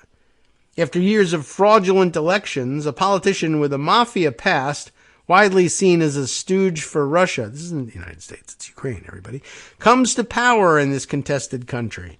The rise of the stooge is seen as a breakthrough moment for Russia, a roadblock in the path of the country toward closer ties with the West. And yet, an American political consultant and insider in the traditionally hawkish Republican Party, who has worked with anti-communist guerrillas around the world and has been quietly working his way into the inner circle of the stooge and his backers. Once the stooge is in power, the consultant sets to work. Once in place, he works to whitewash the stooge's worst abuses and corruption, but all for a greater goal, persuading both the stooge and a neighboring multi-state Western polity that now is, in fact, the perfect time for the country in question to sign treaties cementing its move not toward Russia, but westward. Maybe we ought to read through the entirety of this piece. And is that the opening segment that he's selected for this? Yeah. So by this point in the story, you may have a guess about which country we're describing, and even perhaps who that consultant was. This is an unfamiliar way of telling one version of the story of Ukraine in the run-up to its 2014 revolution, and of Paul Manafort's role in it as advisor to President Viktor Yanukovych, who fled after being deposed amid the tumult. It's the version that Manafort, convicted in a case stemming from the Mueller investigation and later pardoned by Trump, would like you to believe. And it's one that we may be hearing more of, and which has increased relevance given Russia's 2022 full-scale invasion of Ukraine, a last-ditch violent effort to gather Ukraine's lands into Russia's immense embrace before it could slip away into the West. As Ukraine's spirited defense begins to falter amid a GOP hold on the U.S.-supplied ammunition, Manafort is making his return to the limelight. Per multiple stories this week, Manafort is expected to officially re-enter Trump's orbit this year as campaign advisor, potentially taking on a fundraising role, just as multiple court cases have left Trump strapped for cash. Where does Manafort usually raise his cash? Yeah. I've covered Manafort extensively for TPM and before that for the Kyiv Post in Ukraine. He's a fascinating and unique figure whose work has done more to shape the past decade and a half of American history than is commonly understood, largely via his up-close involvement in Ukrainian politics before its 2014 revolution. It's that revolution which set Ukraine on a course westward, prompted Russian military aggression, and fatally poisoned ties between Washington and Moscow for the past decade. And while it's clear Manafort was a key character in the story, the exact nature of what exactly he was up to remains shrouded in questions. Questions that I saw lots of other people asking on social media this weekend. From Russia's perspective, Manafort may not seem quite so deserving of the pro-Putin branding that he's received in the West. The covert lobbying scheme he was eventually prosecuted for was overtly aimed at not at keeping Ukraine within Russia's orbit, but at instead pressuring Western officials and Ukraine's leadership into signing an association deal with the European Union. At the same time, and as subsequent years showed, he brought tons of baggage along with him. He lacked liquidity and was seeking millions of dollars that he said he was owed from Russian aluminum magnate Oleg Deripaska. Deripaska says that Manafort owed him money. There was also a lot from Ukraine which could damage his reputation. In the mid-2010s, as Manafort reemerged in American politics, his name was found on a supposed bribe ledger, which appeared in Kyiv. His daughter's phone was hacked, revealing embarrassing personal details. Several of his close associates in Ukraine would later be accused by Western governments of being on the payroll of Russian intelligence. Manafort himself was later found to have given a close associate, allegedly a Russian spy, internal Trump campaign polling data in August of 2016, which eventually made its way to Russian intelligence services. That associate, Konstantin Kalimnik, would in 2021 be labeled a Russian agent and sanctioned by the Treasury Department. During the Trump administration, as the Mueller investigation ramped up, Manafort was uniquely creative in finding ways to block law enforcement from determining what had happened. He successfully used encrypted messaging apps to delete messages, placing them beyond recovery. After being convicted on multiple fraud charges, he admitted to the unregistered lobbying campaign before pulling a brazen move. He lied to prosecutors during the period of his supposed cooperation, preventing them from getting to the bottom of his involvement. That may also have allowed Manafort to become not a cooperator, but a kind of spy. His lawyers reportedly fed Trump's legal team information about the Mueller investigation. But throughout all the murkiness and knottiness of his biography, one quality stands out. Manafort is a savvy dealmaker. Everyone has a price. Everything can be traded. All that matters is a link to people and influence. It's a rough and tumble mixture of business and politics, which flourished in the countries left behind after the collapse of the Soviet Union. Great, so we can all just operate like that here in the United States now. That was a nightmare for them. Anyway, we'll do the same. Closely examining Manafort's career unveils a Byzantine story, a hall of mirrors, which bears the hallmark of any good spy tale. Its characters all master the interstitial space between one side and the other, where they can maintain the kind of fundamental ambiguity that allows them to project plausible allegiance to any actor. That's the ambiguity which Manafort exploits for his central defense to the charge that he was working for a pro-Russian politician in Ukraine or for a Russian oligarch. Rather, Manafort claims that he remained committed to American interests through that work, in spite of how unsavory his clients may have been. At one point, his zeal for allowing market forces to guide his political consulting landed him in Angola, working for anti-communist guerrilla Jonas Savimbi. There was no way I was going to all of a sudden change a lifetime of work against communism, the Soviet Union, and now Putin, Manafort wrote in a 2022 memoir, except that he did, without addressing how bizarre it is for a person with the ties he has and who is the subject of accusations he is, to exist within 100 miles of a presidential campaign, let alone as a close advisor to the candidate. Manafort's story and the characters around him reveals just how grave a counterintelligence threat he presents, as a bipartisan Senate Intelligence Committee report once put it. Apart from Yanukovych, Manafort worked closely in Ukraine with several lesser-known figures. They include Kalimnik, who currently has a $250,000 price upon his head set by the FBI. That is to say, not really his head. But they also include two other people, Oleg Voloshin and Vladimir Sivkovich.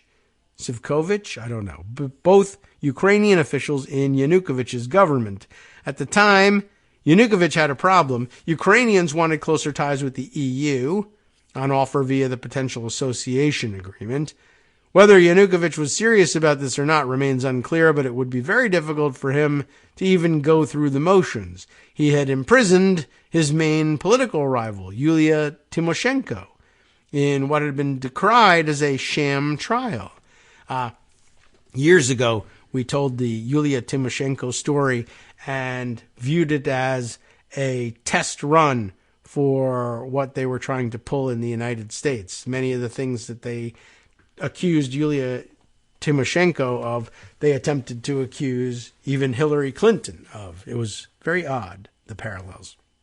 But they just didn't have the leverage here in the United States that they had there. European officials were refusing to move forward on negotiations over the association deal as long as Tymoshenko remained imprisoned, creating a domestic political headache for Yanukovych. That's where the covert lobbying campaign for which Manafort was later indicted came into being. Manafort allegedly convened groups of European officials and an American law firm to whitewash Tymoshenko's prosecution. Oleg Voloshin worked with Manafort on this in Ukraine's Ministry of Foreign Affairs. He told me in 2018 that the West could have sacrificed Yulia for the sake of getting Ukraine in its orbit. In fact, the EU did try to make that sacrifice. In September 2013, its leaders looked the other way and attempted to sign an association agreement with Ukraine. Russia applied massive pressure on Yanukovych not to sign. He buckled under that pressure, sparking mass protests across Ukraine. It ended with Yanukovych fleeing to Russia. Russia responded to Yanukovych's ouster, which it cast as a coup, by annexing Crimea, starting in 2014, the first phase of the Russo-Ukrainian War. In Russia's telling, Ukraine had descended into anarchy, and its role was to restore the peace, but just in Crimea, I guess. Those events and Manafort's role in trying to coax Europe to accept Ukraine with his client Yanukovych at the top set the stage for where we are today, the largest land war in Europe since 1945, with a new Iron Curtain descending across Europe. Next up, picking a side, Yanukovych's downfall inflicted financial and personal catastrophe on those who worked around him. Manafort lost his income and was facing financial ruin. Those he worked with in Kyiv quickly gravitated towards Russia and pro-Russian parties. It is an interesting note there, though, that he spent a brief interlude on the side of getting Ukraine, headed by a corrupted president, but integrated into the EU, which no doubt would have been lucrative for Manafort. Getting Ukraine integrated into the EU was, I suppose, at least ostensibly pro-Western at the outset. What was interesting to Manafort was it was worth a great deal of money. When it didn't work out, well, where else can we make money? One of Manafort's original employees in Kyiv, per testimony from his 2018 fraud trial, was Vladimir Sivkovich. I'm not certain of the pronunciation there. And he fled to Moscow in February of 2014. The Treasury Department later accused him of cooperating with a network of Russian intelligence actors. Ukrainian law enforcement has accused him of being recruited by Russian intelligence in the late 1990s. Voloshin stayed behind in Ukraine, eventually becoming a member of parliament for a pro-Russian party. Don't forget that that's a big deal there. He traveled to Washington, D.C. in September of 2019 as Trump faced impeachment for his efforts to blackmail Ukraine into creating dirt on the Biden family. In February of 2022, the Treasury Department sanctioned him as an FSB pawn.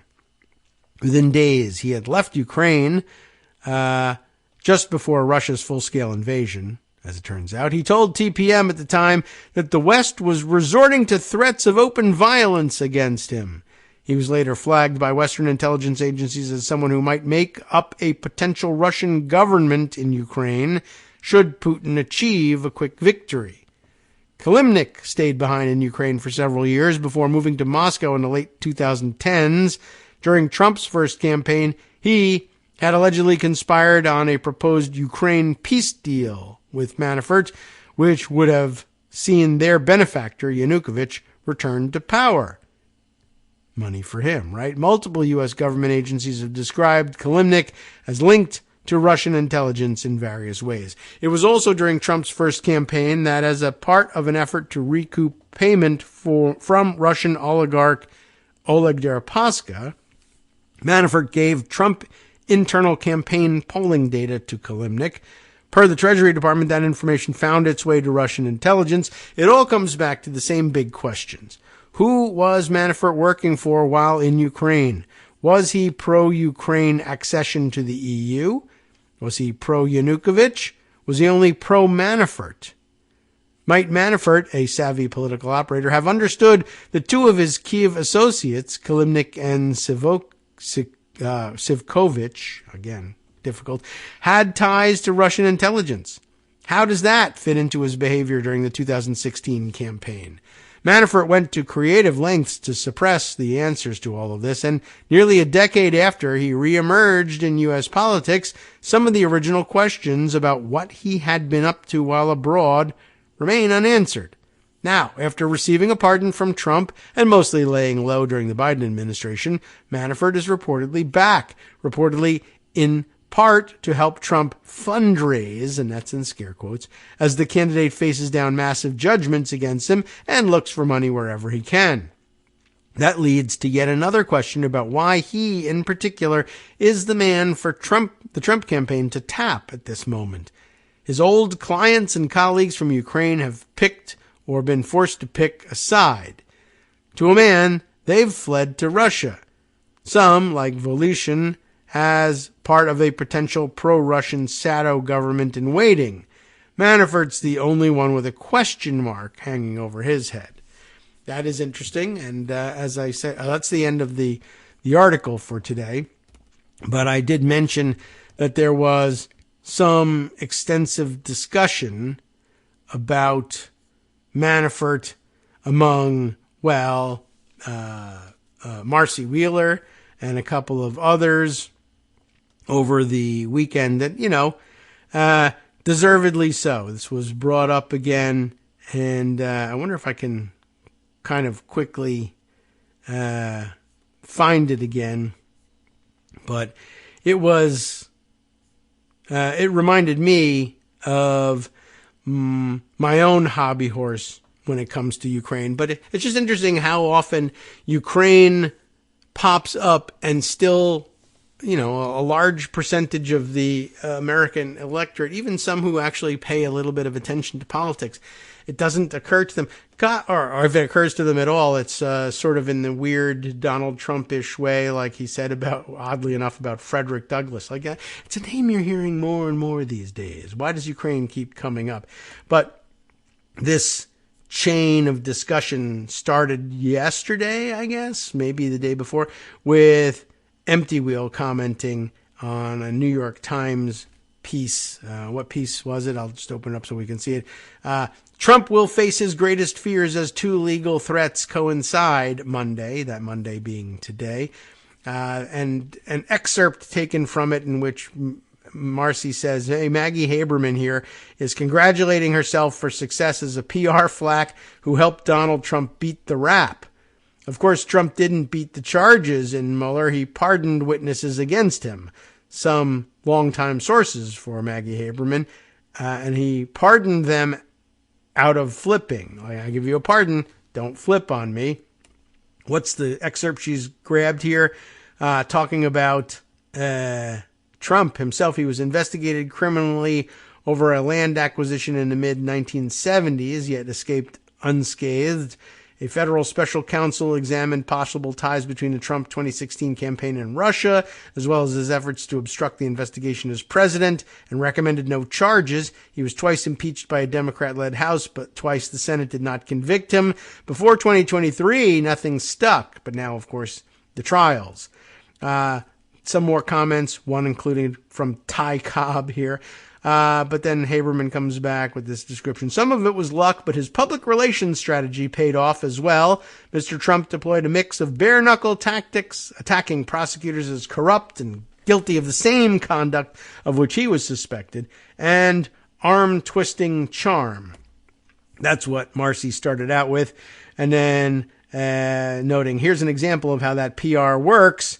New York Times doesn't bother to mention that the reason Trump had to silence Stormy Daniels, where he's back in court again today, was so that he could lie his way through an election. They're just sort of mentioning, well, he's on trial for the hush money payments. Yeah, why was there a hush?